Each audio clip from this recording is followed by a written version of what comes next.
ऐसे बनता गया भारत। भाग 1। भारत में 1857 की क्रांति के बाद ब्रिटिश संसद में गवर्नमेंट ऑफ इंडिया एक्ट 1858 लाया गया। इसके साथ ही भारत की सत्ता ईस्ट इंडिया कंपनी के हाथ से निकलकर ब्रिटेन की महारानी के पास चली गई। अगले कुछ दशक ब्रिटेन ने हिंदुस्तान में अपने राज की जड़ें जमाने में लगाईं ताकि फिर कोई विद्रोह ना खड़ा हो सके। जॉन स्ट्रैचे ने उस दौर में कई महत्वपूर्ण पदों पर काम किया।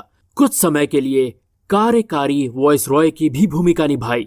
ब्रिटेन के प्रति पूरी तरह वफादार स्ट्रैचे उन लोगों में शामिल थे जिन्होंने अंग्रेजी हुकूमत को लंबे समय तक जिंदा रखने के लिए जी तोड़ मेहनत की। कम से कम उनके समय तक भारतीय उपनिवेश की जो स्थिति थी उसमें आजादी बहुत दूर की कौड़ी लगती। इसे गुरूर ना कहे तो भी अति आत्मविश्वास कह सकते हैं कि अंग्रेजों को जरा भी अंदाजा नहीं था कि अगली सदी में स्थितियां किस तरह बदलेंगी और आधी शताब्दी बीतने से पहले ही उन्हें भारत से बोरिया बिस्तर समेटकर जाना पड़ेगा। अंग्रेजों का प्रत्यक्ष भाव यही था कि वे भारत पर कोई एहसान कर रहे हैं। ये उनके बल और ब्रिटिश झंडे का प्रताप है जिसके नीचे एक होकर खड़ा है ये मुल्क।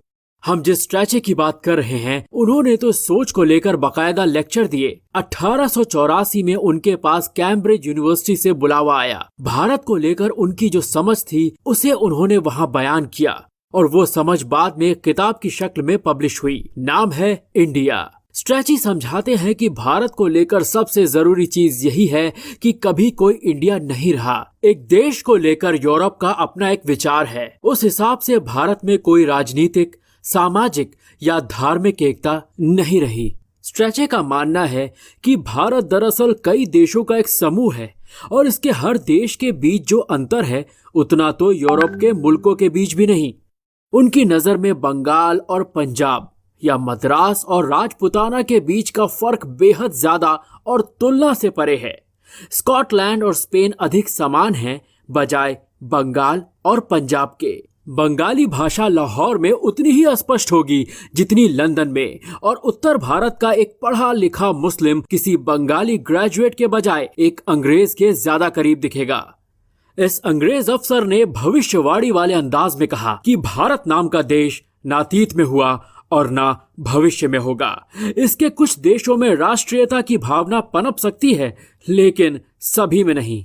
पंजाब, बंगाल, मद्रास और उत्तर पश्चिम प्रांत के लोग खुद को भारत राष्ट्र से जुड़ा कभी नहीं मानेंगे।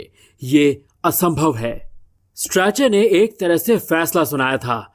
इसके पीछे जैसा कि पहले कहा उसका अभिमान, गुरूर या अति आत्मविश्वास कुछ भी हो सकता है। हालांकि तब और बहुत हद तक स्वतंत्रता के बाद भी कुछ मौकों पर लगा कि स्ट्रैचे कहीं सही तो नहीं, लेकिन उन भाषणों के 136 साल बाद आज हम ये कहने की स्थिति में हैं कि स्ट्रैचे, तुमने उस वक्त भी गलत कहा और आगे भी गलत ही रहोगे।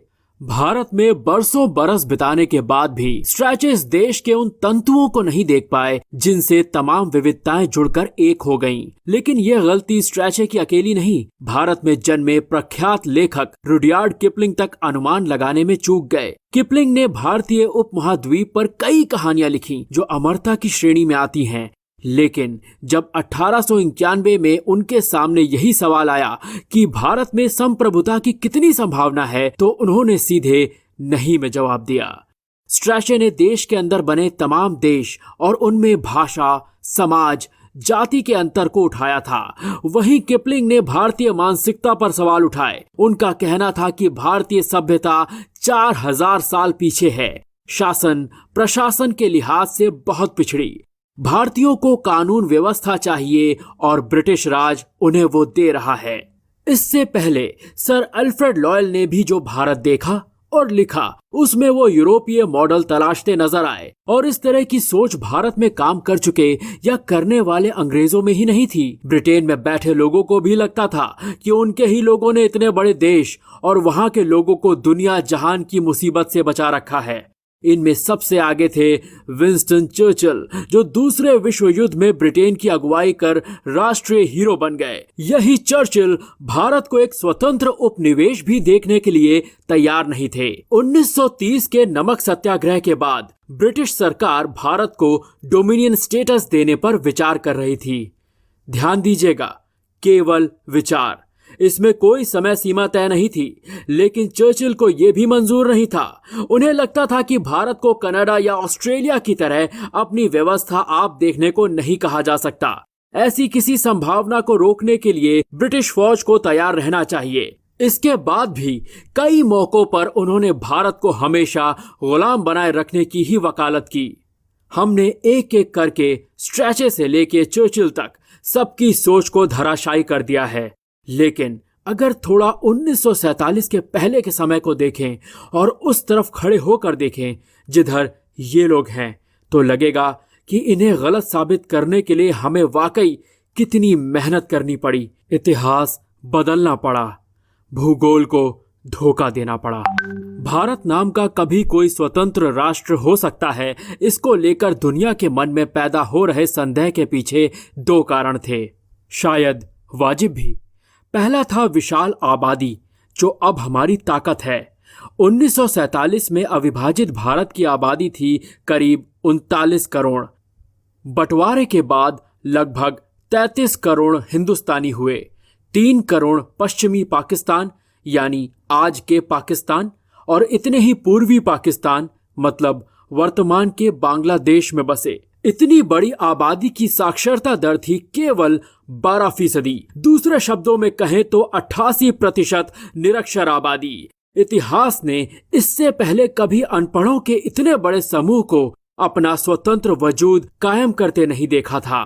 फिर यहाँ तो बात हो रही थी लोकतंत्र की, ऐसी शासन व्यवस्था जो लोगों के ही हाथों में हो। ये विचार ही अपने आप में भयानक लगता था। जो लोग खुद के बारे में ही सही से निर्णय नहीं ले सकते, वे भारत का भाग्य क्या तय करेंगे। अब दूसरे कारण पर आते हैं, विविधता और विशालता।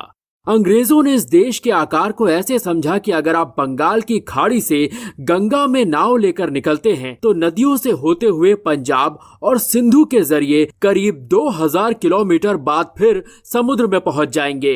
इसका गंगा का उपजाऊ मैदानी इलाका, जो क्षेत्रफल में फ्रांस, जर्मनी और ऑस्ट्रिया से भी बड़ा है। अंग्रेजों के हिसाब से इतने बड़े भूभाग को जोड़े रखने के लिए चाहिए ताकत, जो उनके ही पास थी। उन्होंने इस विविधता में हमेशा एक बंटवारा देखा कि कैसे एक उत्तर भारतीय शख्स दक्षिण भारत की भाषा परंपरा में रम सकता है। भारत को एक आकार में रखने के लिए अंग्रेजों को अपने समय में बहुत जतन करने पड़े थे। उनके अंदर भी छोटी बड़ी 550 से अधिक रियासतें थीं, जहां के राजा महाराजा को उनकी हैसियत के हिसाब से कई छूट दी गई थीं। इन रियासतों के अपने नफा नुकसान, अपनी राजनीति और अपनी सामाजिक व्यवस्था थी। विविधता के इस पहलू ने दुनिया को भारत के अस्तित्व के प्रति हमेशा संदेह में रखा। उनका ये संशय, जो कि हमारा डर था, लंबे समय बाद जाकर दूर हुआ। सिक्किम को देखिए, हम में से कई को तो पता भी नहीं होगा कि पूर्वोत्तर के इस राज्य को पूरी तरह तत्कालीन पीएम इंदिरा गांधी ने भारत में मिलाया था। अब हमारी व्यवस्था 7 दशक पुरानी हो चुकी है। इन वर्षों में हमने दुनिया को उनके सभी सवालों के जवाब दे दिए हैं। चर्चिल ने आशंका जताई थी कि यदि ब्रिटिशर्स ने भारत छोड़ा तो वो सारी व्यवस्था ढह जाएगी जो उन्होंने खड़ी की है। भारत फिर से सदियों पीछे मध्य युग की बर्बरता की ओर चला जाएगा। अभी तक तो हमने समय को पीछे लौटते नहीं देखा। चर्चिल भी आज इस बात को मान लेते। अभी आपने सुना ऐसे बनता गया भारत सीरीज का पहला पार्ट। इसके अन्य